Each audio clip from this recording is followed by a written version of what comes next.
Partner, kay bao baka nga grabe na kaayo kataas ang suicide rate karong panahona ug tungod sa kataas partner, luna nay top 10 most popular places of suicide. Mao lagi partner. As a matter of fact, ang numero uno nga lugar kung asa daghan gani kay mga suicide kay nadiri sa Asia, sa Mount Fuji in Japan, kung asa mga 70 ka buok kata ang magpahikog every single year. Grabiha uy. Grabiha ana partner no. Ug karon sang panahona akong bisitahon ni mga lugar nga nahimo sa ni siyang very popular tungod sa kadaghan sa nangagkikog dadto. Ug karong adlaw ato sang i-discuss ang mga realities of suicide, And the deepest despairs of the human condition. including the miracles of life. Bugat na mga tema apan amo mong giawhag nga magpabilin sa sunod nga oras tungod kay this episode might just change your life. Kini ang mga ngilngig nga istorya diri sa episode na Kausaban, the 700 Club Bisaya. Kamatayon o kinabuhi, atong istoryahan. Ang pagkatao, ang pagkamatay, Kasi nanghinayang kami sa buhay niya. ug ang pagkabanhaw. Within 3 minutes, puti! Wala na siyang life. Matigas na yung kanyang legs. Kini ug daghan pa ang inyong matanaw. Dinhi lang sa Kausaban, the 700 Club Bisaya. Musunod na.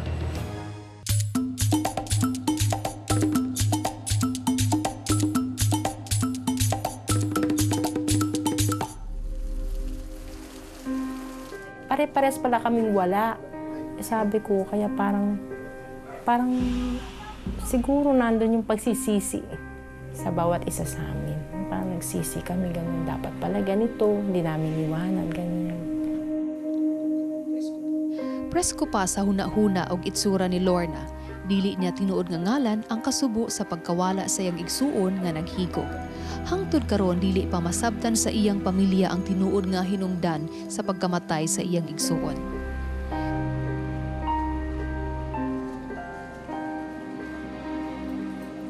May time pa nga sabi niya hindi daw siya makahinga. Sabi niya, siguro sa puso ngayon, hindi ka makahinga eh. Wala din, negative din. Kaya yun, kaya kalagitnaan na yung albularyo kasi diba, natapos na kami sa doktor eh, lahat ng laboratory na eh. Ihi, lahat na, wala. Talagang negative. Mga dili maesplika nga rason ang pirmi isumbong sa igsuon ni Lorna nga nahimong hinungdan sa pagkabalaka o pagka-depress sa igsuon. Minsan nga nagagalit sa nanay ko kasi sabi ng nanay ko, wala ka naman daw sakit, sabi ng doktor, wala naman resulta sa mga ano natin, sabi nga, magdasal ka na lang, sabi ganun. Tapos sabi daw ng kapatid ko sa kanya, hindi nyo lang alam yung mga nararamdaman ko kasi hindi kayo ang nakakaramdam nun. Nidugay og isa ka tuig ang kondisyon sa igsuon ni Lorna. Samtang nidugay ang kondisyon, hinay-hinay sad na nawagtangan og paglaom ang iyang igsuon.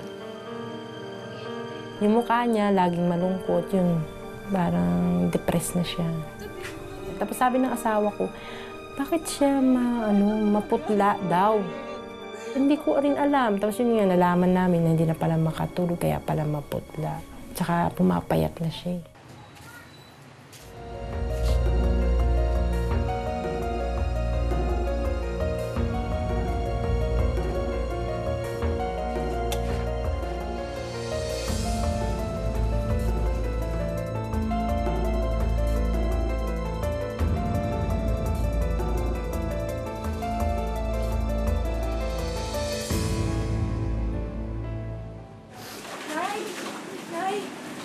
Lahat kami umiyak talaga. Kasi nanghinayang kami sa buhay niya.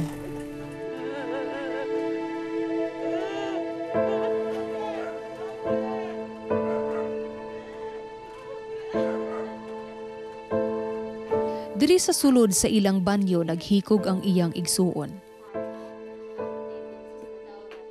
Gibasula ni Lorna ang panahon nga wala niya natagaan og pagtagad ang iyang igsuon sa dihang buhi pa kini. Tahimik, tapos siya, yung masipag. Masipag naman siya lalo, tsaka hindi siya palabarkada. Samtang gihuna-huna ni Lorna ang mga kaagi sa iyang igsuon, nahinumduman ni Lorna nga ikaduha na kabeses nahitabo ni sa iyang mga igsuon ang sitwasyon ug ang hinungdan, depresyon ug kawala sa paglaom. Grabe gid partner no, kung ang problema ba pareha kang Lorna kay magpatong-patong bitaw, murag ma-overwhelm ka, na wala ka kabawon sa imong buhaton niya. Grabe gid ang depression nimo kay wa na gid nimo kay mabuhat unya di na gid nimo makita ng Ginoo sa proseso bitaw.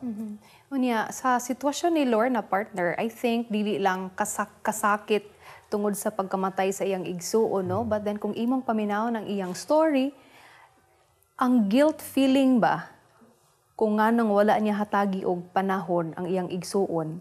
Kung iya pa tatong gihatagag panahon, most likely nakashare to siya kung unsay root, unsay unod gyud, unsay sugdanan sa iyang gi-go through nga problema. So I'm sure kang Lorna, double impact to ang iyahang pagka-depressed. Na siya depression, nawad-an pagid siya sa igsuon.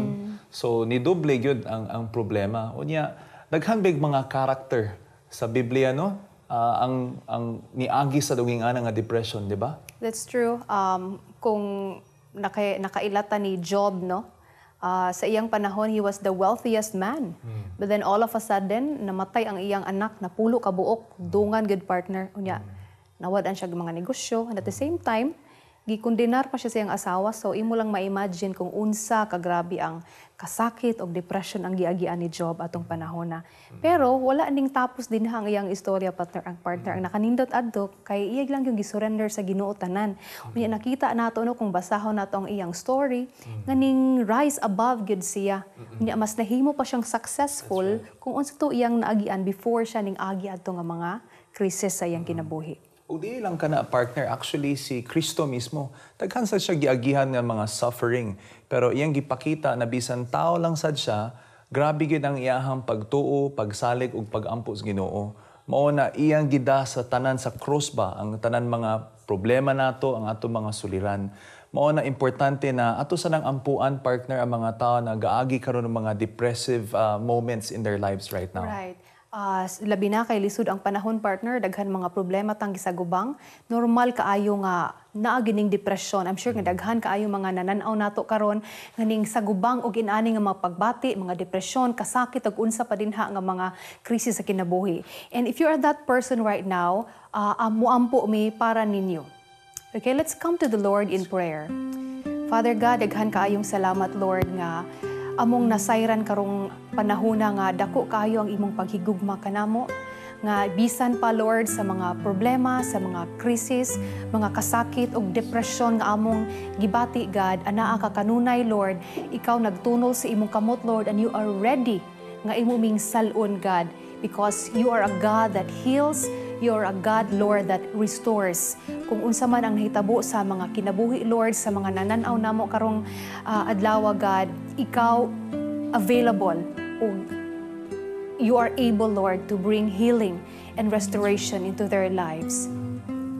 Amen. And Lord, we also believe, Lord, sa among mga televiewers na nananaw karon, if you're going through something na grabe ang imong depression karon, maybe in your marriage, maybe sa inyong pamilya or sa imong anak, we believe that God can touch that situation in your life and He can turn it around for good. So Lord, among gi-lift up sa imuha kanang mga televiewers namo Lord na gaagi karon og depression Lord God, ikaw ra gyud Lord ang makasulbar sa ilang mga problema Lord God. Ikaw ra gyud ang solusyon, ikaw lang gyud ang among paagi Lord God. We lift them up to you Lord God right now and we're trusting you Lord God for the results and the victory. In Jesus' name. Amen and amen. Kung niampo mo dunga namo, ako mong gi-encourage nga mo text no or mo tawag sa mga numbers nga naka-flash karon sa atong screen. Tungod kay malipay mi nga makadungog nga ning communicate mo namo. More of Kausaban when we return. Pakasakit. Nakita ko anak ko na ganun. Na pinagtatawanan na kasi hindi siya makalakad. Inahanog anak, parehong nanginahanglan og medikal nga tabang. Ang ilang storya sa among pagbalik. Matag minuto, daghanang nangahitabo. May mga nawad-an og paghilom, na ay mga nagsakit. Mga naputos sa utang. Mga samdamog kasing-kasing. Ang uban nahintupawak sa kadautan.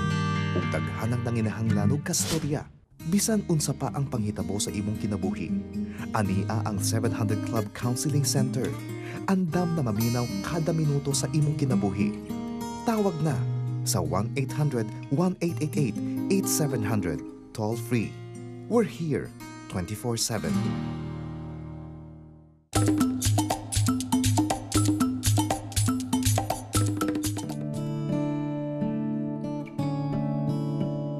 Sa araw-araw na ginawa ng Diyos, pasan-pasan ni Evelyn ang kanyang napakabigat na mundo. Ngunit di niya ito alintana dahil ang kanyang mundo ay ang kanyang 6 na taong gulang na anak na si Mikael. Ipinanganak si Mikael na may cerebral palsy, isang mental disorder na nakakaapekto sa pananalita at motor development o paggalaw. At dahil hindi siya nakapaglalakad, madalas siyang buhat-buhat ng kanyang ina at amang si Dominador. At kahit malaki na ang anak, malugod pa rin ginagampanan ni Evelyn ang tungkulin ng pagpapaligo sa anak. Kailangan kong tiisin para sa kanya. Talagang awang-awa talaga ako sa kanya. Sabi ko sa sarili ko, tanggapin ko na lang na ganun siya. Kung ano man yung darating sa sa buhay niya. Ngunit minsan ay hindi rin mapigilan ni Evelyn na mainggit sa mga batang normal na nakapaglalaro. Walang magawa ang anak kundi magmasid na lamang sa mga naglalaro sa harapan ng kanilang bahay. Minsan ay nagiging tampulan na rin siya ng tukso. Napakasakit. Nakita ko anak ko na ganun. Na pinagtatawanan na kasi hindi siya makalakad. Gustuhin mang bumili ng wheelchair, hindi nila ito magawa. Lalo pat madalas ay 50 pesos lamang ang naiuuwi ni Dominador sa pagtatrabaho sa ulingan. Kung tutuusin, kulang pa itong pangkain ng pamilya. Madalas, nagkakasya na lamang sila sa mga dahon at gulay na mapupulot sa bakuran. Kaya naman, hindi rin sapat ang nakukuhang nutrisyon ni Mikael. Sa mga pagkataong ito, sa Panginoon ako humingi ng lakas ng loob na sana bigyan niya pa ako ng maayos na pangkatawan para palagi kong maalagaan yung mga anak ko, lalo na yung disabled ko. Tila tugon sa dasal ng kanilang pamilya ang pagdating ng Operation Blessing sa kanilang lugar sa General Santos City. Bitbit si Mikael, tinungo ni Evelyn ang mission site upang ipasuri ang anak. Aside sa cerebral palsy, nasakit niya, he is malnourished. Kaya naman, agad na ipinasok si Mikael sa feeding program ng Operation Blessing. Salamat niya ako dahil mabigyan siya ng masustansyang pagkain. Basta matuwa lang yung anak, matuwa na rin ako. Bukod dito, binigyan din siya ng mga gamot at supplements upang mas mapabuti ang kanyang kalusugan. Pasalamat ako sa Operation Blessing na nandyan sila para magtulong sa amin, para sa anak ko. Talagang hindi ko inasahan na ganun na meron palang totoo na magbigay. At matapos ang ilang araw, nilakbay ng grupo ng Operation Blessing ang mga bulubunduki ng San Jose upang personal na ihatid kina Evelyn ang isang magandang sorpresa.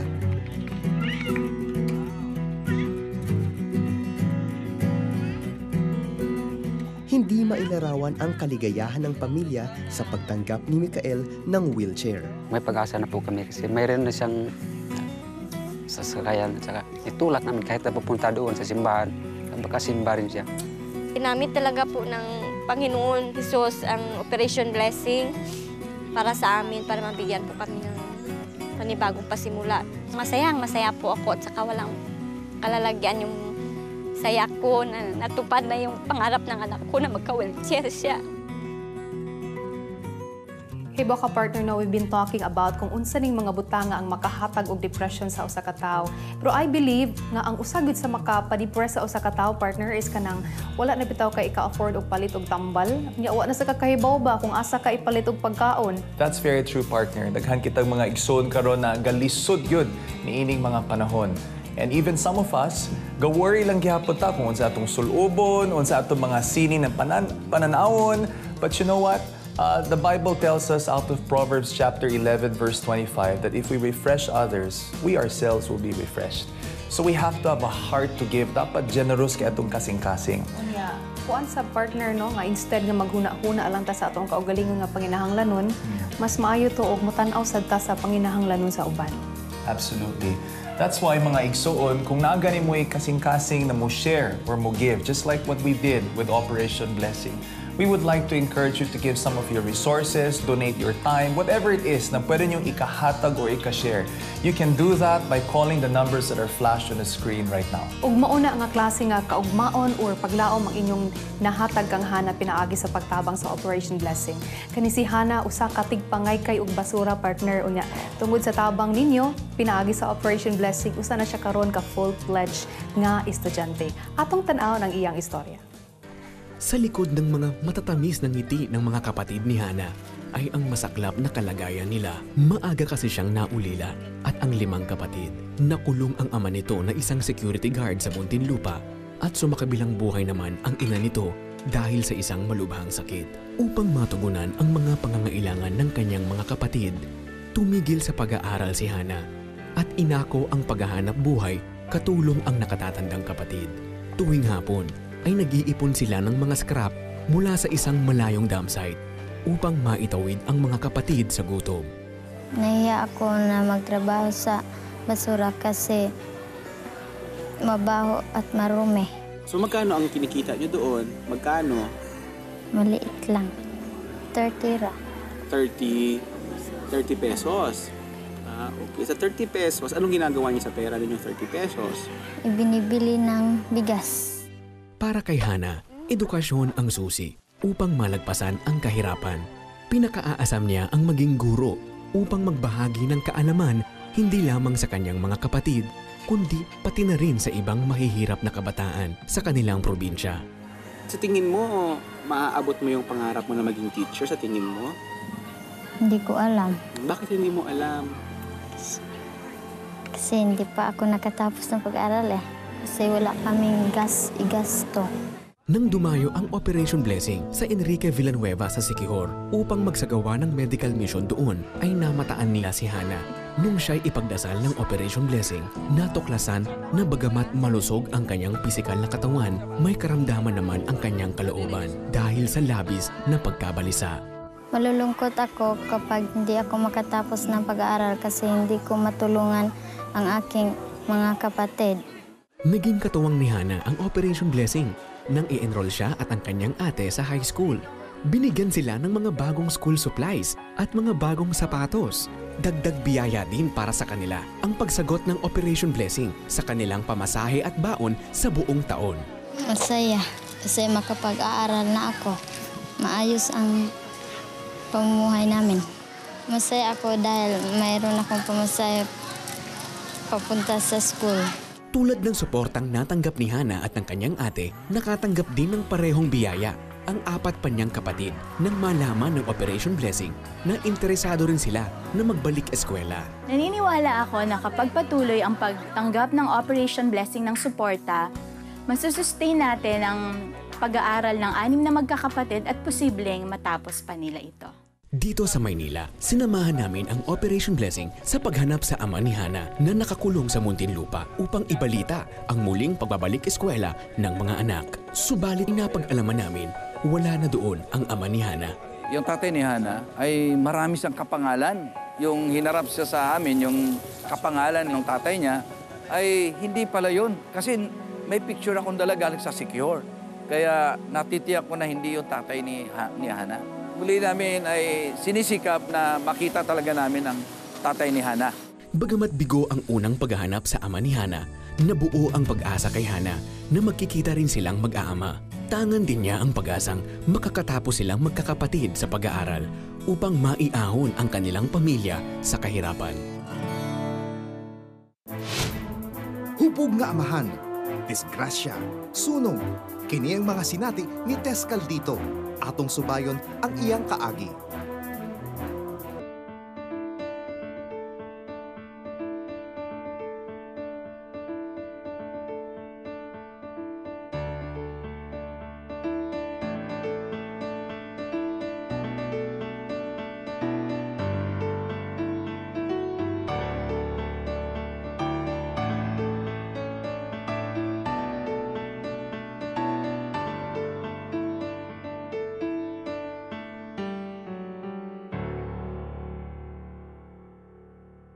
Pwede na ninyong ipadala ang inyong mga donasyon o membership contribution sa 700 Club Asia pinaagi sa M. Luwilier kwarta padala at tulang sa pinakaduol nga M. Luwilier branch sa inyong lugar.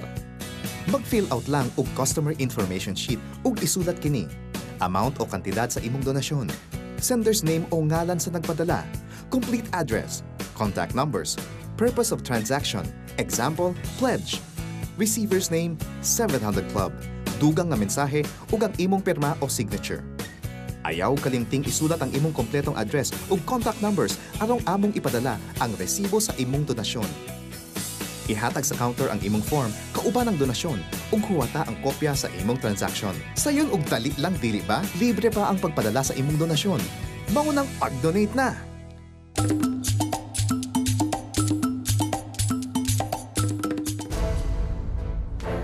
Umuwi yung father ko, tapos tulog lahat. Incidentally, natamaan niya yung gasera.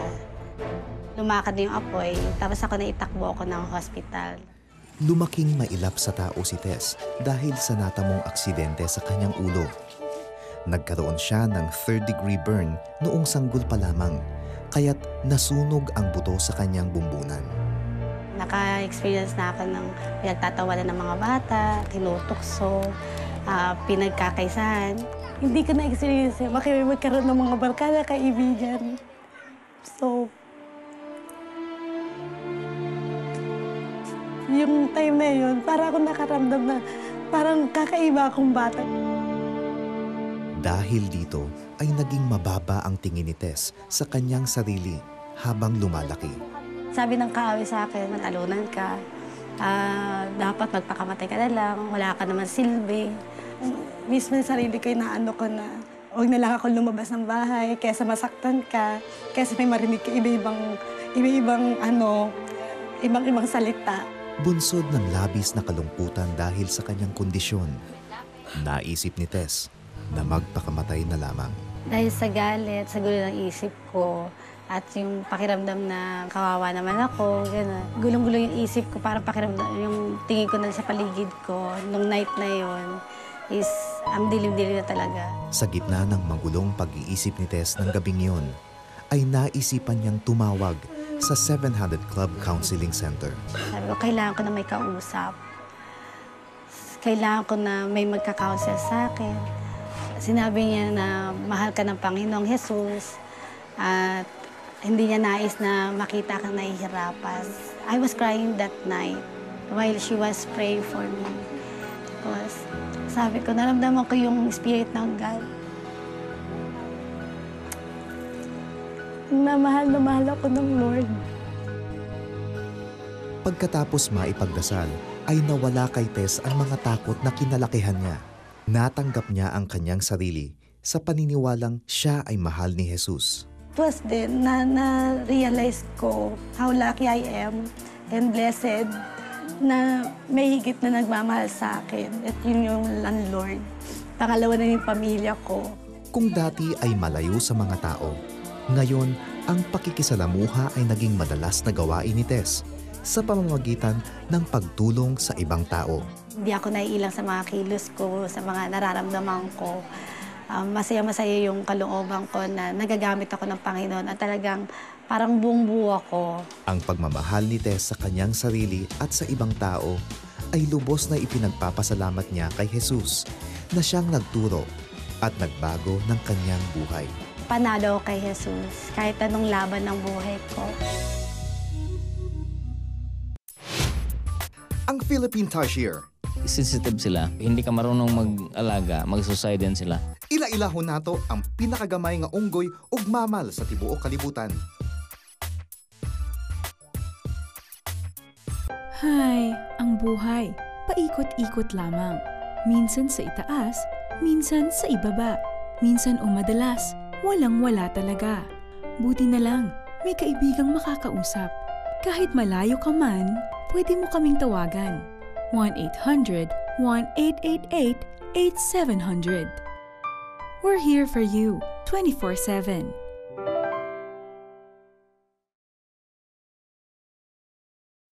Kaon sa Operation Blessing ang 5,500 kapin nga tawo biktima og bagyong Frank sa Aklan. o nakadawat ug maanindot na paghihom gikan kangkoni ang mga bata sa lagyo na barangay sa Davao. Una pa miagos ang limpyo nga tubig sa poso ngadto sa mga Dumaga tribe sa Montalban. O gitugyan sa atong mga kaigsuunan ang ilahang kinabuhi kay Jesus. Ay hapa madad-an ang bisan kinsa. Ikaw na among taga-suporta at miyembro sa 700 Club, dalit namo ang matud-anon pagpasalamat sa tanan nga kaigsuunang inyong natabangan. Kung dili pa ka miyembro sa 700 Club, tawag na og apil sa pangalagad sa Ginoo sa atong nasod, arong ipadayag ang iyang gugma sa tanan. Isip usa ka miyembro, makaalagad ug makapakaong ka sa mga kaigsuunang biktima sa bagyo.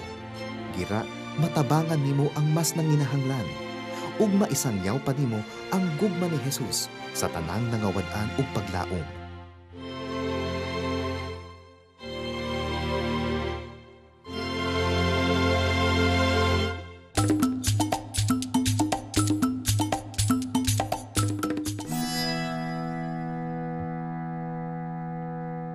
Di lamang Chocolate Hills ang makikita sa Bohol.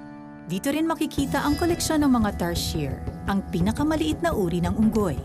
Ito ang pinakamalaki sa lahat-lahat ng tarsier. Ang maumag, tawag sa Visayas, ay lumalaki lamang ng mula 4 hanggang 6 na pulgada o kasing laki ng isang kamao. Malaki ang kanilang mga mata at ang lieg ay makakaikot ng 180 degrees. Sa gabi lamang sila gumagala para maghanap ng makakain tulad ng insekto, butiki at mga maliliit na ibon. Isang bisis lang sa isang taon, mga anak. Isang baby lang din. Sanay si Carlitos makipagsalamuha sa mga tarsier. Sa katunayan, bata pa lang siya ay kinahihiligan na niya ang mga ito. Yung nag-umpisa ako mga 12 years old pa lang.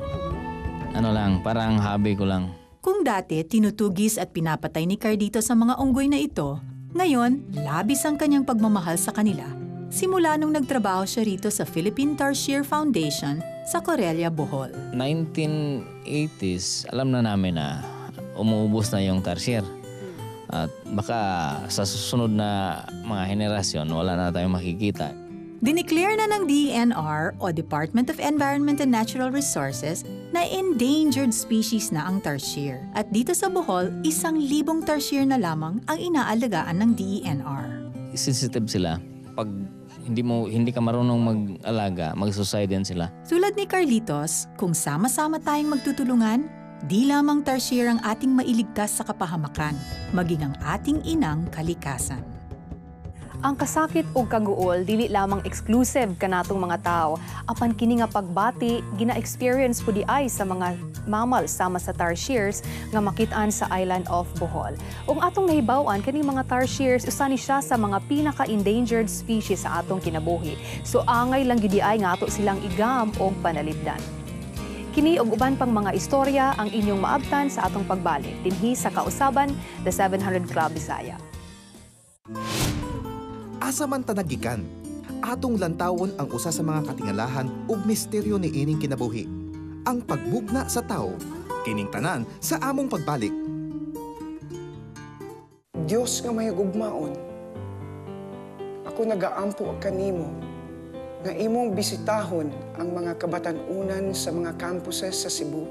Maghatag kanila og paglaom, kaya nga amo ang nasod naglaom kanila. Kami nagatuo, kung ang kausaban magausab sa mga kabatanon, mausab ang dagan sa among nasod. Sa ngalan ni Jesus, kami nagaampo. Amen.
Welcome back to Kausaban, the 700 Club Bisaya. You know what, partner? Sa aning episode, we've been talking about suicide.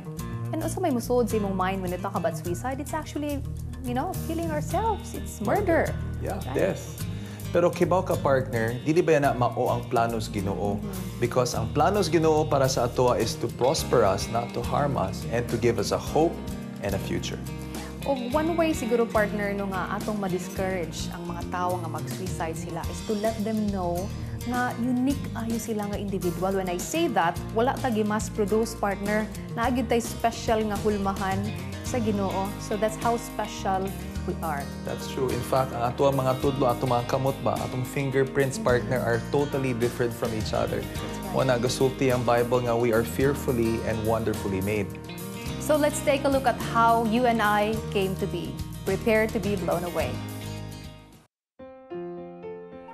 Ang pagsilang ng isang sanggol ang pinakamahalagang himala sa ating buhay. Ito ay ang miracle of life o ang proseso ng pagkabuo ng sanggol sa sinapupunan ng ina hanggang sa kapanganakan nito. Matapos na magsiping ang mag-asawa, ay mahigit 250 milyong sperm cells ng lalaki ang maglalakbay patungo sa fallopian tube ng babae, kung saan ilang daan lamang ang makakarating. Sa nalalabing bilang na ito, isang sperm cell lamang ang makaaabot sa egg cell ng babae upang i-fertilize ito. Sa sandaling magtagpo ang sperm cell at egg cell ay mabubuo ang DNA na natatangi sa bawat tao. Hindi magtatagal ay matutukoy na rin maging ang pisikal na katangian at kasarian ng nabuong sanggol. Sa 3 linggo ng pagbubuntis ng babae ay magiging kapuna-puna na ang mata at tenga. At sa 22 araw ay magsisimula ng tumibok ang puso ng sanggol. Sunod na mabubuo ang iba pang mahahalagang organs ng katawan. Matututo na ring humiti at sumimangot ang sanggol sa 11 linggo ng pagbubuntis.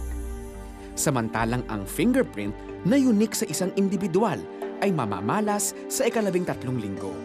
Matapos nito ay magsisimula siyang makarinig. At sa mga susunod na linggo ay patuloy na mahuhubog ang ilang bahagi ng katawan ng sanggol hanggang maging ganap na ang mga ito. Pagkalipas ng 9 na buwan sa sinapupunan ay isisilang ng ina ang kanyang anak. Tunay ngang kamangha-mangha ang pagsisimula ng buhay. Ayon pa nga sa Jeremiah 1:5, I knew you before I formed you in your mother's womb. Before you were born, I set you apart. Itinuturo lamang sa atin ng Biblia na bawat isa sa atin ay masusing nilikha ng Diyos at may layunin siya sa ating buhay. Pagkanindot sa video, partner, no, nakita gid nato ba na daghan day kay mga milagro ang nahitabo sa ato ang mother's womb because God created us in a very special and unique way. Amazing jud kaayo. Mao nang gisultis Ginoo ba si Jesus mismo out of John chapter 10 verse 10 that He came to give us life and life abundantly. That's very wonderful, partner. Pero dunay opposite side, ana. Kay if God came to give us life and that we may have it abundantly, si Satan sad simply wants to destroy us. So makita nato ang iyang trabaho no sa kalibutan, no nga daghan kay mga guba ang kinabuhi because mao gid na ang gusto ni Satan. In fact, ganahan sad siya nga we kill ourselves, no? Because we've been talking about suicide in this episode. And that's exactly what he wants to do in our lives. But God is a God of resurrection. God is a God of life. That's right. So muna ang sunod nga istorya atong tan-awon nagpakita kini kung unsa giday kagamhanan ng atong Ginoo. Let's watch the story of David Calo. Pinaglalaban ni Ruby ang buhay ng kanyang 6 na taong gulang na anak. Stage 4 ang dengueng dumapo sa kanya. Meron na siyang circulatory failure o yung shock o yung sinasabi natin bumabagsak yung presyon ng dugo niya. Nagkaroon siya ng kaunting pagdurugo. Makikita mo sa bituka, no, nagsusubuka siya ng kulay itim at dumumi din ang kulay itim. Kung hindi mo maaagapan yon, pwede niya talagang ikamatay. Ganun na lamang ang pagkagulat ni Ruby. Nang dalhan umano ng pambalot sa patay ang kanyang anak. Within 3 minutes, puti. Wala na siyang life. Matigas na yung kanyang legs. Wala akong magagawa. All I could do is pray. Sa kanyang pananalangin, sumagi sa isipan ni Ruby ang isang insidente. Isang singsing ang natuklasan ng panganay niyang anak. Nang gabing inaapoy ng lagnat si David. Ama ni Ruby ang nagmamay-ari ng sunog na singsing, simbolo ng pagiging ikalawang mataas na lider ng samahan ng mga mason. Nung pagsuot ko ng ring, parang meron akong naramdaman na something in the spiritual realm was activated. I took it out quickly. Malalim na ang kaalaman ni Ruby at ng asawang si Sid tungkol sa samahan ng mga mason. Ito ay matapos na madiskubre nila ang mga sikretong dokumento ng kanyang ama tungkol dito. Binasa ko, these are mga scripts, how they go through the initiation. And the curses that come if you discuss what goes through the initiation. No wonder my father would not discuss with me kasi the moment you speak about what takes place in the initiations, that person is under a curse. The one who speaks and his family is under a curse. Naniniwala si Ruby na may koneksyon ang pagkakasangkot ng kanilang pamilya sa naturang samahan sa pag-aagaw buhay ni David. Sa pagdaan ng mga taon, bumabalot pa din umano sa kanila ang mga sumpa. Naroon nang nabankrupt ang kanilang negosyong travel agency. Salat sila sa pera dahil bihirang makapagtrabaho si Sid. Lagi itong inaatake ng sakit na gout at pneumonia. Hindi sapat ang kinikita ni Ruby sa pagsusulat ng libro para sustentuhan ang 5 anak. Dinanas nila kung paano ang maghirap. Dumating sa sukdulan ang kanilang sitwasyon. Sa gabing nasa bingit ng kamatayan si David ay nawalan sila ng tirahan. Inimbargo ng bangko ang kanilang bahay na matagal nang nakasangla. Habang inililikas ni Sid ang kanilang 4 na anak, halos mabiyak naman ang puso ni Ruby sa pagsusumamo sa Diyos para iligtas si David. Lord, I call on your resurrection power! I had never prayed like that. And as I was saying all of those things in my heart, naalala ko yung isang kahon ng Masonic material. Sinasabi ng Panginoon sa akin, kailangan sunugin. Kumbinsido din si Ruby na pati ang singsing ng kanyang ama ay kailangan nilang wasakin. Mahalaga umano ito para maputol na ang sumpang dulot ng pagkakasangkot ng kanilang pamilya sa samahang mason. Sabi ko, Lord, thank you for giving David back to us. As soon as I said that, kumanan si David, narinig ko yung... Pagkaraan lamang ng ilang araw, ay lumabas ng ospital si David. Naroon siya sa pagbukas ng klase. Di nagtagal na numbalik ang kanyang kasiglahan. Hindi rin pinahintulot ng Diyos na walang matuluyan ang mag-anak. Isang magandang bahay ang pinahiram sa kanila ng isang taong nagmagandang loob. Para kay David, hindi niya kailanman malilimutan hanggang sa paglaki ang kanyang naging karanasan, lalo na ang kanyang nakita ng gabing nasa bingit siya ng kamatayan. I was closing my eyes. I saw Jesus smiling at me. Jesus touched me in the head. I saw angels. Really? Yes. How did they look? Very big. I was like an ant.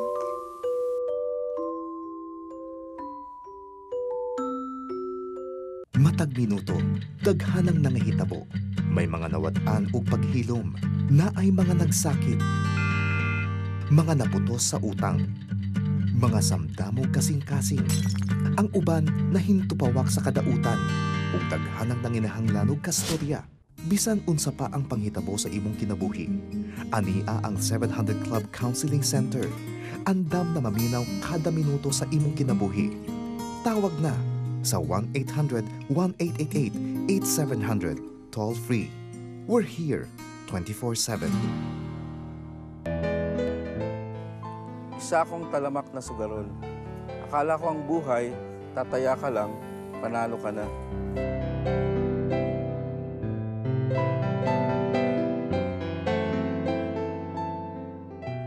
Hindi pala. Sinira nito ang buhay ko. Dati akong medical representative, na-assign ako nun sa Baguio.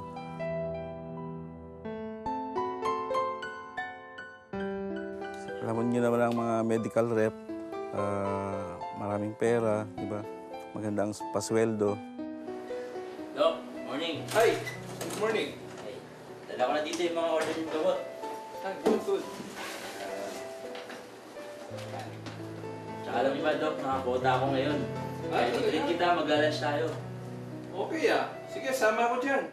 Hanggang sa dumating yung time, yung mga kasama ko nun sa bahay sa Baguio. Pare, promoted ka na naman. Congrats. Mainom ka naman, pare. Sige ba, ako bahala sa'yo. Lakas natin kumota. Kahit nalibid, inuman tayo, pare. Pero pare, bago yan. May pupuntahan tayo, pare. Ano naman yan? So doon nagsimula yung pagkahilig ko lalo sa sugal. One time tumaya ako, lahat ng taya ko na nananalo eh. So sabi ng mga kasama ko, swerte ka. Meron kang tinatawag na beginner's luck. Sabi sa'yo, pare, totoo yung beginner's luck. Oo nga, pare. Dinuwi mo, first time ko. Ang laki kagad ang napalanunan ko. Babalik tayo doon, ha? Bata pa ako, mahilig na ako sa sugal noon. In fact, nung tumataya na ako noon sa Beto-Beto,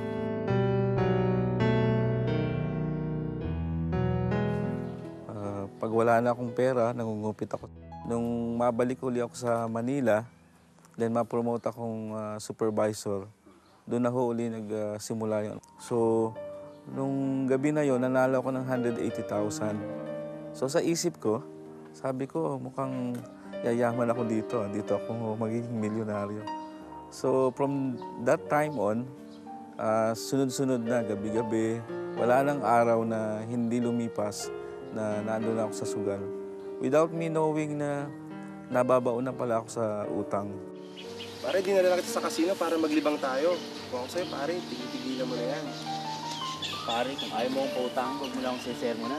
Hindi naman parating panalo. Mas madalas actually yung talo.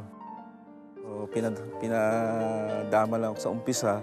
Yung pala, mas malaki yung problema na harapin ko. So marami akong inutangan.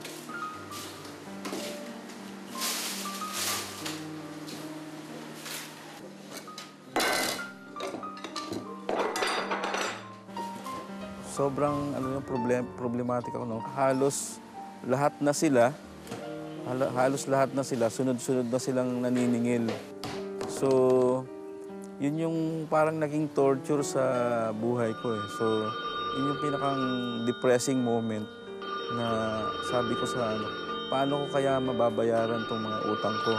So, simula noon, isip na akong kung paano mababayaran yung utang ko. So, ang una kong ginawa, nag-resign ako sa company. Bakit ka nag-resign? Alam mo, nahihiya na ako sa mga pinagkakautangan ko eh. Wala na akong mukhang iharap sa kanila. Huwag kang papabayan ng trabaho mo. Si Doc hinahanap ka. Didimanda ka. Akala ko kasi maliit lang naman yung inutang ko, 15,000 lang. Hindi ko alam na ididimanda niya pala ako. So, naka-receive na lang ako ng subpoena sa bahay.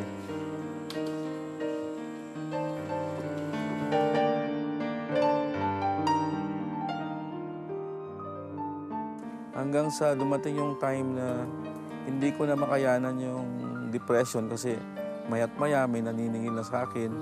So ang ginawa ko, dumating ako sa point na gusto ko nang magpakamatay dahil nahihiya na nga ako sa dami ng utang ko.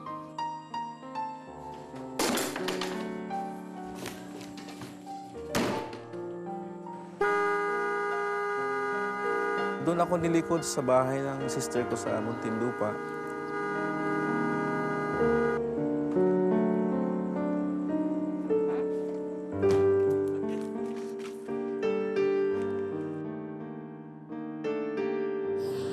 Ano nangyayari sa'yo?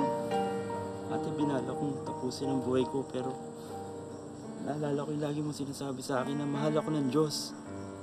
Ate, mahal ba talaga ako ng Diyos? Hindi ko na kaya. Peter, mahal ka ng Panginoon.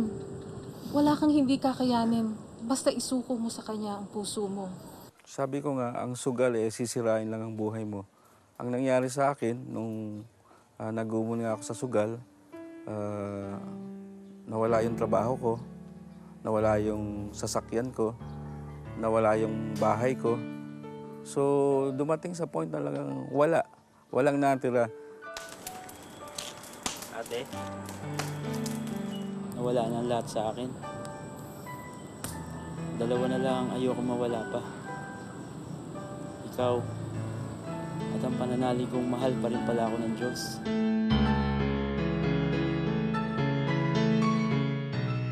Ladies, pakilala ko sa inyong brother ko, si Peter. Ito si Lulu. Hi. Ito si Elena. Hello. At ang pinakamaganda sa aming church, si Maribig. Dalaga mo yan, ha, Peter? Bagay ko. Sige lang. Tama ba? Anak ka rin ng Diyos. At simula ngayon, ituring mo, tahanan mo na rin ang lugar na ito. Nung umiyak na nga ako sa sister ko, so yun nga, nilid niya na talaga ako kay Lord through yung mga pastors namin. So every day may counseling na nangyayari. So ang naging buhay ko nga noon, since nag-resign na ako sa pharmaceutical company, halos almost 2 years akong nasa church lang. Nagka-girlfriend na rin kasi ako si Marvic.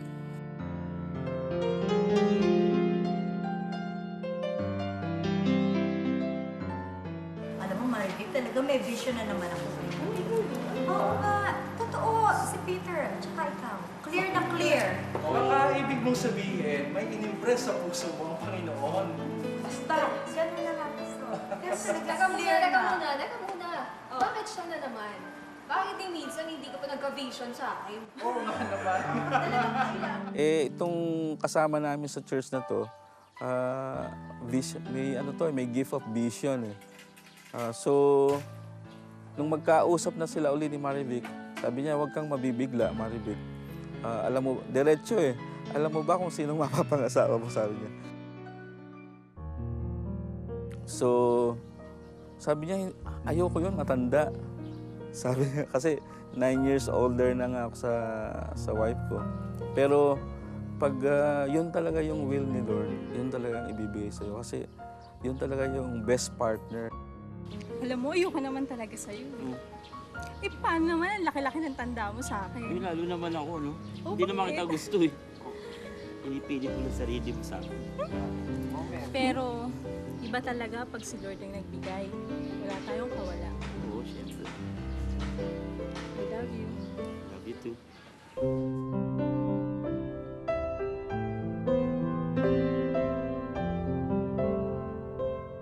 So, ang nangyari nun, para talagang maiwasan ko yung sugal, merong 3 pastor na nagka-counsel sa akin. Tapos, I made myself busy, nag-aaral ako sa Bible school. Pero pinaka-importante is yung commitment mo talaga kay Lord na hindi mo na gagawin yun. Although, talagang mahirap kasi siyempre, parang na-addict ka dyan eh, di ba? Maraming struggle pero nagpapasalamat ako kasi maraming nagdasal sa akin, lalong-lalo na yung sister ko, yung mga pastor namin sa church. September 1, 1994, nagsimula uli akong mag-work sa isang pharmaceutical uli. Mararamdaman mo talaga yung guidance ni Lord. Then after a month, na-promote ako as a district manager. After 6 months, na-promote ulit ako as a field sales manager. Napakabuti ng Diyos. Pinalaya niya ako sa bilangguan ng vision. Akala ko hindi ko na matatakasan. Tapos ibinigay ko pa niya sa akin para meron akong makapitan sa aking pagbangon. Bubuo tayo ng pamilya. Pamilyang patuloy na maglilingkod sa Kanya. Pupurihin at pasasalamatan ang lahat ng kabutihan niya. So andun, binalik uli yung work ko. Nagkaroon uli ako ng bahay, sasakyan. Napakaraming blessings. Sa buhay ko talaga wala na akong mahihiling kay Lord kasi andyan na naibigay niya ng lahat sa akin.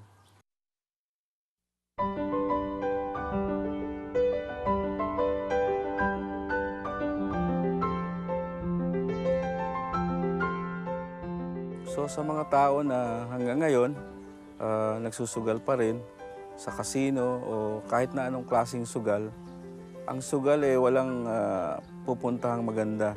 I hope na yung testimony ko ay magsisilbing aral sa mga taong nakarinig nito, lalong-lalo na yung hanggang ngayon ay nagugumon pa sa sugal. I hope and I will always pray that God will always reveal to you na kailangan, kung nagsusugal tayo, kailangan baguhin na natin. Sabi nga sa Proverbs 16:33, we may throw the dice, but the Lord will decide how it will fall.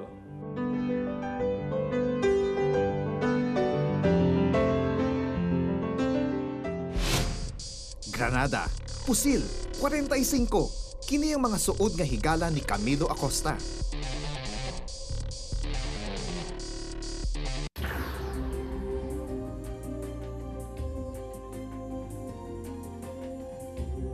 Even youths grow tired and weary, and young men stumble and fall. But those who hope in the Lord will renew their strength. They will soar on wings like eagles. They will run and not grow weary. They will walk and not be faint.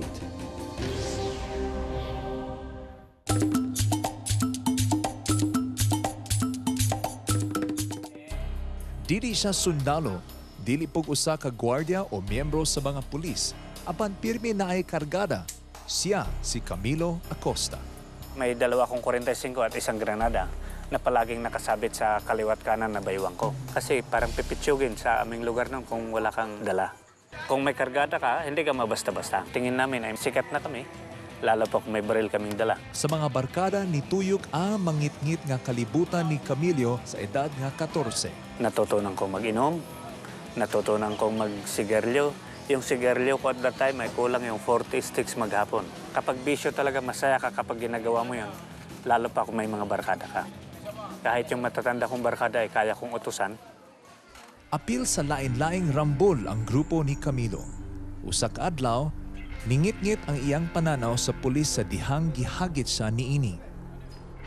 Nung makita niya na nakapikit na ko yun, sa kanya grinab yung isa kong baril. Hindi niya alam na may isa pa kong baril. Nahawakan ko yung niya, tinutukan ko yung ulo niya. Pagkatapos pumunta yung mga barkada ko na nasa likuran ko, ayun. Nahuli namin yung pulis, siya pang magmakawa sa amin. Kung unsa ang gitanom maupod ang anihon, wala nagdugay na tinuod ang panultion sa kinabuhi ni Camilo. Nakaaway niya ang iyahang kamiyembro. Grabe kasumpakian ang nahitabo sa grupo. Wala palang mangyari sa buhay nito. Kaya yun po ang dahilan na nagbigay sa akin ng pagpapasya na talagang sinabi ko na ayaw ko na.